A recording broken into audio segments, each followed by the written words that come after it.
Bueno, seguimos. Eh, Ahí se escucha bien, ¿no? ¿Está todo bien? ¿Alguno que grite sí o no?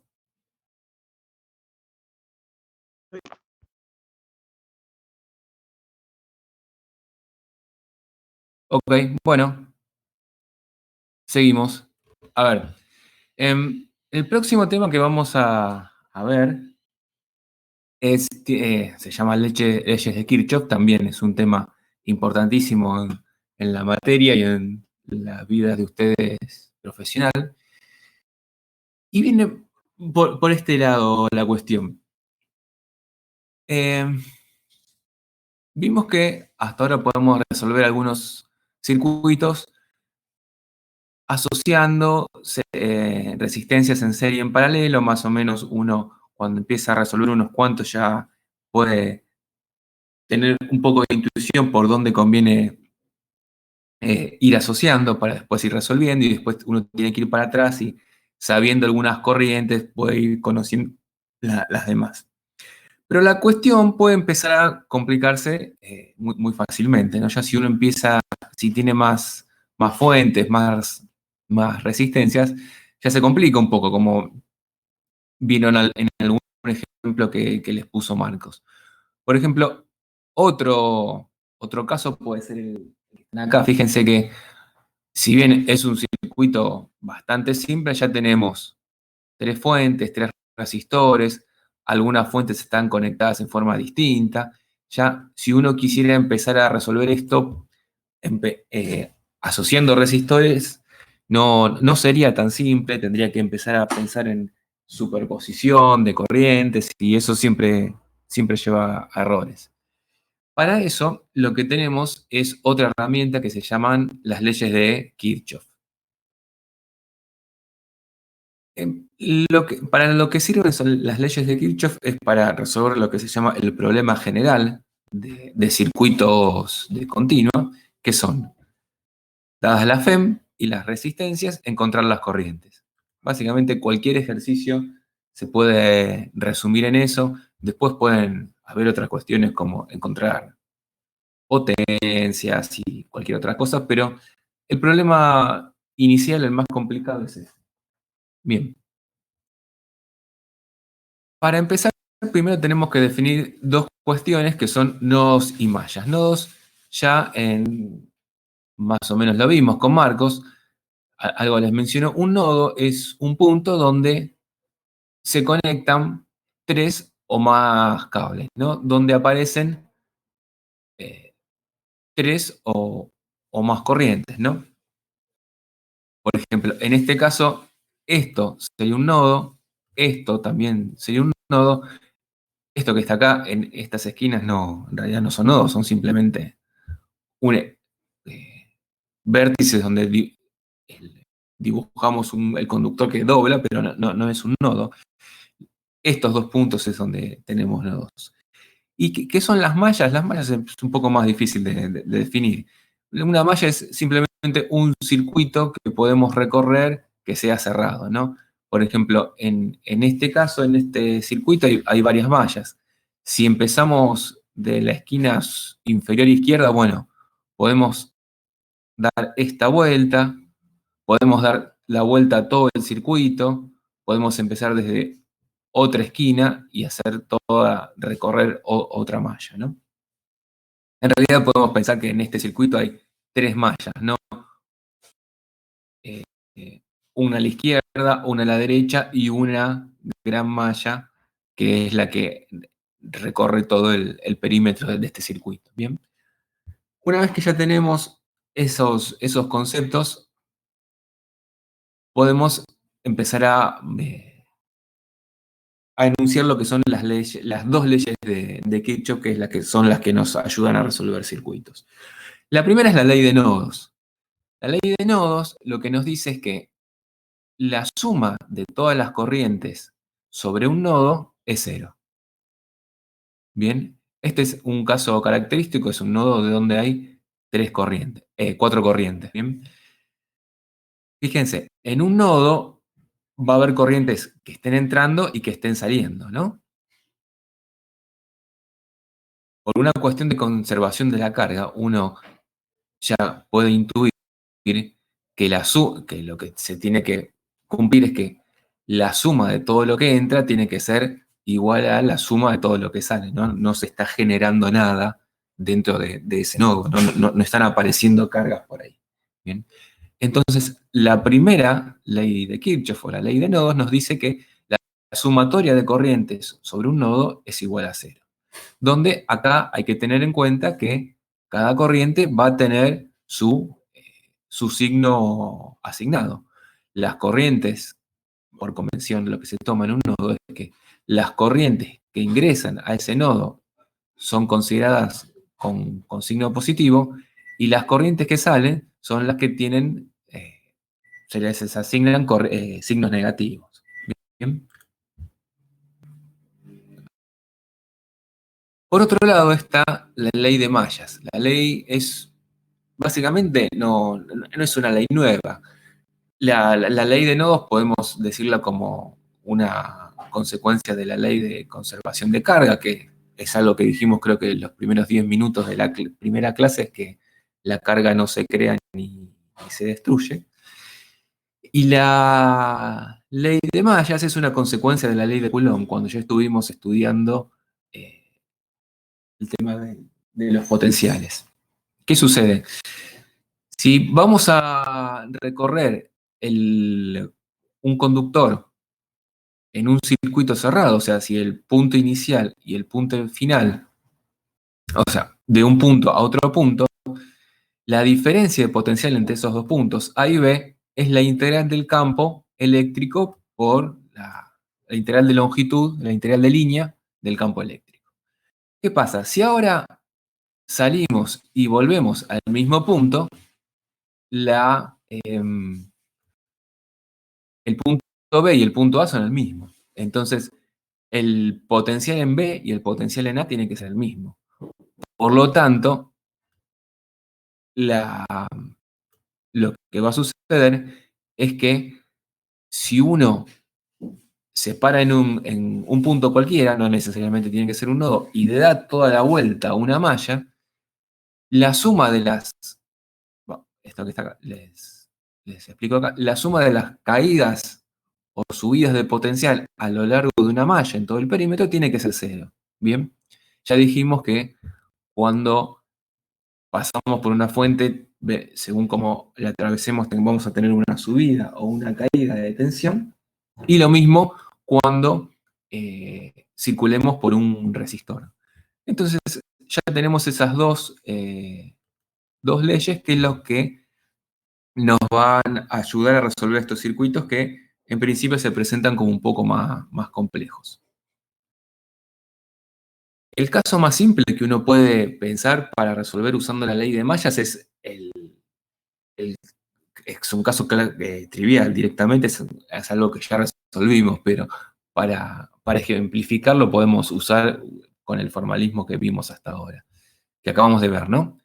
Fíjense, conectamos una carga a una fuente de tensión y va a aparecer una corriente en este sentido. Si yo me paro en este punto y empiezo a recorrer la malla, fíjense, en este ejemplo no hay nodos, ¿no? Solo hay una sola malla. Y empiezo a recorrer en sentido horario, ¿qué veo? Primero voy a ver una subida de potencial. Vemos que de acá a acá, si paso de acá a acá, voy a subir de potencial. Y después, cuando atraviese el resistor en el sentido de la corriente, o sea, como la corriente en este caso viene así, voy a ver una caída de potencial. Voy a pasar de este punto alto a este punto bajo, ¿no? Entonces, la ley de mallas acá me diría que se tiene que cumplir esta relación. Si uno quiere hacer recorrer la misma malla, pero en otro sentido, lo que uno vería es lo siguiente. Bueno, arranco de este punto, vengo por acá y cuando paso el resistor de este punto a este punto, tengo una subida de potencial. Por eso escribo I por R. Después, cuando vengo sigo por el conductor y voy a atravesar vuelta a la fuente, voy a tener una caída de potencial en esta fuente. Y lo que se ve es que tanto esta ecuación como esta ecuación son equivalentes, ¿no? Lo que hay acá, en este caso más simple, es claramente, sabíamos de antemano para qué lado iba a ir la corriente. Cuando tengamos casos más complejos, con muchas fuentes, con muchas resistencias, donde no va a ser claro a priori para dónde va a circular la corriente, lo que vamos a hacer es simplemente postular sentidos de circulación de corriente y ver el resultado que obtenemos. Si el valor para algunas de esas corrientes nos da negativo, simplemente lo que va a significar eso es que, bueno, la corriente verdadera va a estar en el sentido contrario a la que postulamos nosotros inicialmente. No pasa nada. Eso está bien que suceda, ¿no? Es un guess inicial que uno tira y si termina el resultado opuesto no pasa nada. Esto es importante para cuando resuelvan los parciales. Después se lo va a recalcar Marcos. Cuando estén frente a un ejercicio, frente a un parcial, resuelvan un circuito por leyes de Kirchhoff, y si llegan a que una corriente les da negativa, no lo tienen que rehacer. Lo que tienen que hacer es dejar bien claro cuáles son las corrientes que ustedes postulan. Entonces, si uno ve en el ejercicio que ustedes presentan los sentidos de las corrientes y después, o sea, el sentido que graficaron, que dibujaron de la corriente, y después, cuando ve el resultado final, el resultado recuadrado, ve que eso tiene un valor negativo, bueno, la corriente está circulando en otro sentido. Listo, basta, se acabó ahí. No traten de rehacer el ejercicio para que les quede todo positivo, porque es una pérdida de tiempo y, y nada, conceptualmente no está mal que quede una corriente negativa. Bien. Para resumir, yo esto se los quiero dejar acá como ayuda a memoria. Fíjense, vamos a tener estos tres componentes que vimos hasta ahora: fuentes de tensión, resistores y capacitores. Cuando uno recorre una fuente de tensión en este sentido, va a tener una subida de valor B. Cuando recorre esta fuente de tensión en este sentido, lo que va a tener es un valor de menos B, una caída. Ahora, en el caso de un resistor, si yo lo recorro así, voy a tener una subida I por R, y si yo recorro este resistor en esta dirección, voy a tener una caída de menos I por R. Todo esto depende, en el caso por ejemplo, de un resistor, de cómo yo asigné inicialmente la corriente, de cómo postulé que va a ser mi corriente. Pero de vuelta, si el resultado final me da negativo, el valor de I, no pasa nada. Lo mismo para un capacitor. Si yo recorro una malla que tiene un capacitor en alguna de sus mallas, si lo recorro en este sentido, voy a tener una suba Q sobre C, y si atravieso el capacitor en el otro sentido, voy a tener una caída menos Q sobre C. ¿Bien? Esto es para que lo tengan no de ayuda a memoria, porque esto ya lo tienen que tener internalizado, ya se lo tienen que grabar, pero para que quede bien claro y resumido qué es lo que tienen que saber. Bien. Entonces, lo que podemos hacer es un ejemplo para ver cómo se resuelve, cómo se explican estas ecuaciones. Tenemos acá lo que uno puede llegar a pensar, tómenlo entre muchas comillas, ¿no? Como un modelo de transmisión de energía. A ver, pensemos que la generación de la fuente que entrega energía está en este punto, en este lado, y nosotros estamos acá. Nosotros queremos prender esta lamparita que tiene una resistencia una resistencia R. ¿Qué es lo que sucede? La empresa nos quiere suministrar una cierta cantidad de energía y lo que hace es conectarnos una fuente de tensión, pero esa fuente de tensión no necesariamente va a ser una fuente ideal, ¿no? Va a tener una cierta resistencia interna, ¿no? Y eso lo vamos a representar como una resistencia en serie con la fuente de tensión, que es una R chiquita. Esto es un modelo de una fuente de tensión un poco más ideal, como las que les presentó Marcos. ¿Vieron? Eso idealmente era una fuente de tensión donde supuestamente tendría que entregar una forma de onda cuadradas, pero no es lo que en realidad sucede. O sea, depende de la carga que uno le presente a una fuente, es cómo se va a comportar. Entonces, esta parte es lo que podemos pensar que es un modelo de cómo es una fuente. Después, en los conductores que nos transmitan la energía hasta nuestra casa, va a haber una cierta resistencia interna.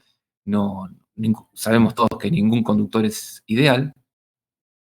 Y lo que va a suceder es que a veces, entre el positivo y el negativo de los conductores, vamos a pensar que puede haber cierto flujo de energía, cierta pérdida. Entonces, parte de la energía que estamos enviando por acá va a volver por una mala aislación de los cables, ¿no? Y eso lo vamos a modelar con este valor de resistencia RS. Claramente esto tiene que ser muy, muy pequeño, porque si no sería un cortocircuito, ¿bien? La energía sigue fluyendo, va por este otro conductor y finalmente nos llega a nosotros, los que estamos acá del otro lado interesados, para encender nuestra lamparita. ¿Cuál es el problema en esto? Bueno, dada esta tensión y todas estas resistencias, encontrar las corrientes. Este ejemplo, como es muy sencillo, es el primero el segundo en realidad que les mostramos, ustedes podrían resolverlo de la forma anterior, ¿no? Empezando a asociar RB con R, después en serie, más el paralelo con esta, y podrían terminar resolviendo las corrientes I1, I2 e I3. Hablando de las corrientes, bueno, pero lo vamos a hacer usando las leyes de Kirchhoff. Yo acá postulé estas tres corrientes y las postulé con este sentido, ¿no? Pensé, bueno, todo el circuito es resistivo, la corriente que va a tener circular por la fuente va a ser en este sentido, y va a ser esta corriente I1 que dibujé acá. Pero ¿qué va a pasar? Cuando la corriente llegue acá se va a dividir, ¿no? Como el famoso divisor de corriente que les dijo Marcos. Y a esta que viene acá la voy a llamar I2, y esta corriente que se dividió y vino para abajo es la que voy a llamar I3. ¿Qué va a suceder? En este otro nodo que tengo acá, se van a juntar de vuelta. Esta corriente I3 que venía acá, llega a este nodo y va a llegar hasta acá. Y por este otro lado, lo que va a venir es la corriente I2 que habíamos nombrado anteriormente. Y acá, lo que tenemos en esta parte es la corriente I1, ¿no? Claramente, en este cable que está acá, la corriente que tiene que circular es la misma que por esta rama de acá, ¿no? Bien, ¿por qué no? Entre todo esto no aparecen cargas, ¿no? Simplemente la fuente la está moviendo de un lado para otro. Entonces, resolvamos el circuito y sabemos que tenemos tres incógnitas, que son las tres corrientes de análisis matemático 1, no sé cómo lo llaman, o bien básico. Sabemos que si tenemos tres incógnitas de un sistema lineal, necesitamos tres ecuaciones. Así que vamos por ellas. La primera que podemos escribir es la ley de nodos. Lo que yo escribí ahí es la ley de nodos para el nodo de arriba. ¿Qué decimos? La suma de corrientes sobre un nodo va a ser 0. En el nodo de arriba, por cómo dibujamos las corrientes, tenemos I1 positiva, porque es la que está entrando, y están saliendo I2 e I3. ¿Bien? Por eso las escribo con signo negativo. La otra ecuación que uno podría tratar de escribir usando la ley de nodos sería pararse en el nodo de abajo y escribir esto mismo. Pero lo que pueden ver es que la ecuación a la que van a llegar es a la misma. Háganlo, es un buen ejercicio para ver que obtienen de vuelta el mismo resultado.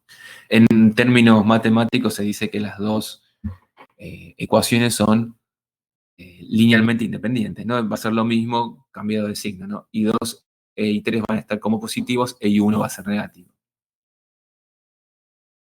Ya tengo una ecuación, me faltan dos más, entonces lo que voy a hacer es plantear dos ecuaciones de mallas.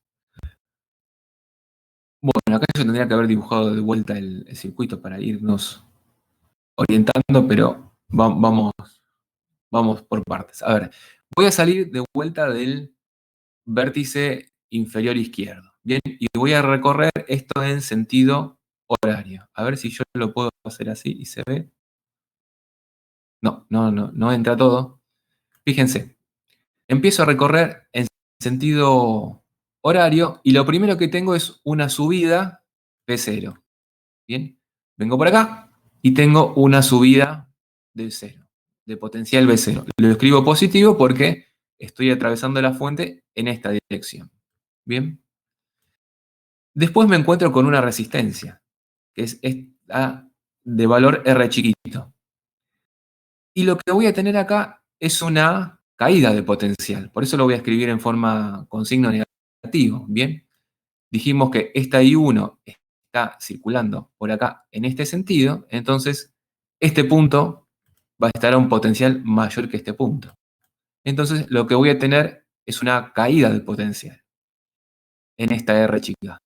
Lo mismo va a suceder en R sub A. Voy a tener otra caída en R sub A que va a ser menos R sub A por I1. ¿Bien? Es esto que está acá, este otro término. Ahora llego al nodo. Llego al nodo y tengo dos formas de recorrer la malla, por el camino largo o por el camino corto. Yo en esta primera malla la recorrí por el camino corto. Entonces, fíjense, por cómo escribí la corriente I3, en RS tengo otra caída de tensión. Bien, por eso le escribo con signo negativo. Bien, yo acá escribí I3 circulando en esta dirección y para que esto suceda, lo que tiene que haber pasado es que tenga mayor potencial acá que acá. Por lo tanto, si yo vengo dando esta vuelta por acá, lo que voy a tener, lo que voy a ver es una caída de tensión por acá.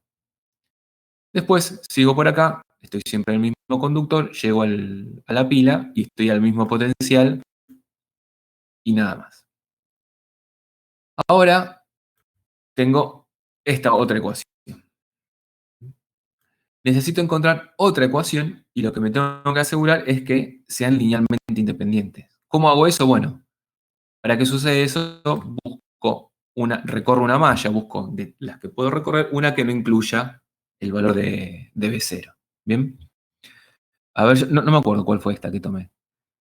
Tomé acá I3 por RS positivo. Bueno, fíjense, lo que estoy haciendo entonces en este caso es partiendo del punto este que está acá, del punto, de este punto, del punto inferior de la mitad, y empiezo a recorrer esta otra malla, ¿bien? Cuando vengo por acá, ahora voy a tener una subida de tensión, ¿bien? Ahora la subida de tensión es I3 por RS, entonces lo escribo como positivo. Y por acá voy a tener dos caídas de tensión en la misma corriente, ¿no? Acá tengo que escribir menos I2 por RB menos I2 por R. ¿Qué es lo que aparece acá? Menos I2 por RB menos I2 por R. Bien. Entonces ya me armé las tres ecuaciones linealmente independientes. Uno lo puede ver y tengo que ponerme a despejar I1, I2 y I3. Para esto hay varias herramientas, ¿no? La que yo voy a usar ahora es la herramienta más simple, que es simplemente reemplazar. Podemos usar cosas más sofisticadas como la regla de Kramers, pero eso ya se justifica cuando tenemos circuitos más complejos. En este caso, simplemente lo que vamos a hacer es despejar y reemplazar. Fíjense que acá, a ver, vemos lo que hice. Si reordenamos el sistema de ecuaciones que tenemos, nos queda que I1 es igual a I2 más I3. Eso, bueno, ya lo sabíamos, ¿no? Todo lo que entra a ese nodo es igual a lo que sale. Y esto no queda de esta forma. Entonces, ya podemos reemplazar en estas dos ecuaciones el valor de I1 y nos van a quedar dos ecuaciones, estas, y dos incógnitas, que van a ser I2 e I3. Llegamos a un sistema de 2 por 2 que debería ser bastante directo de despejar, y si uno despeja, lo que llega es al valor de I2, que es esta expresión que está acá, ¿no? Bien, es complicado. A ver, fíjense. Me estoy equivocando en este. Ahora les voy a decir por qué. Fíjense. El error que estoy viendo es que esto en realidad tiene que ser I3 y no I2. Si hacemos el despeje, es un error de tipeo más que nada, ¿no? Únicamente. Hacemos el despeje, llegamos a esta expresión para la corriente I3. O sea, no vean un 2 acá, piensen que acá, imaginen que ese 2 es un 3, que tiene esta pinta. ¿Bien? A ver, digo bien lo que... Sí, tiene que ser I3. Bien. Entonces, acá ya el problema estaría resuelto. Estaría bien resuelto si acá hubiera puesto un 3 y no un 2. Es que tengo la corriente, que es lo que me interesa, en términos de los datos del problema. Los datos del problema son la tensión y el resto de las resistencias. ¿Bien? ¿Cómo hacemos para más o menos verificar esto? Por un lado, ver que las dimensiones me queden correctas. Fíjense que este I2 tiene una dimensión de corriente. Acá hay una tensión por una resistencia dividido algo que tiene unidades de resistencia al cuadrado, ¿no? Fíjense, tanto esto como esto, está sumando, necesariamente tienen que tener las mismas unidades para sumar dos cosas iguales. Entonces es R cuadrado. Y todo esto, toda esta fracción nos queda con unidades de tensión dividido resistencia, que son unidades de corriente. Esa es una primera verificación que uno puede hacer. Otra cuestión que podemos ver es, para ver, es tomar el límite donde no hay pérdidas entre cables. Yo les comenté que esto uno lo puede pensar como un modelo de una línea de transmisión muy básico, ¿no? Fíjense que pusimos una fuente de continuo, ¿no? En realidad no se transmite tensión en continuo, se transmite en alterna, pero para el caso casi que se puede pensar en este modelito. Que uno se puede pensar qué pasaría si I3, en el caso de I3, de vuelta acá, esto está mal, acá tiene que haber I3, en el caso de que RS tiende a infinito, ¿no? En el caso de que los cables sean ideales, si RS es infinita, la aislación es perfecta y no hay corriente circulando por otro lado, que no sea el que deba haber, ¿no? En ese caso, la tensión,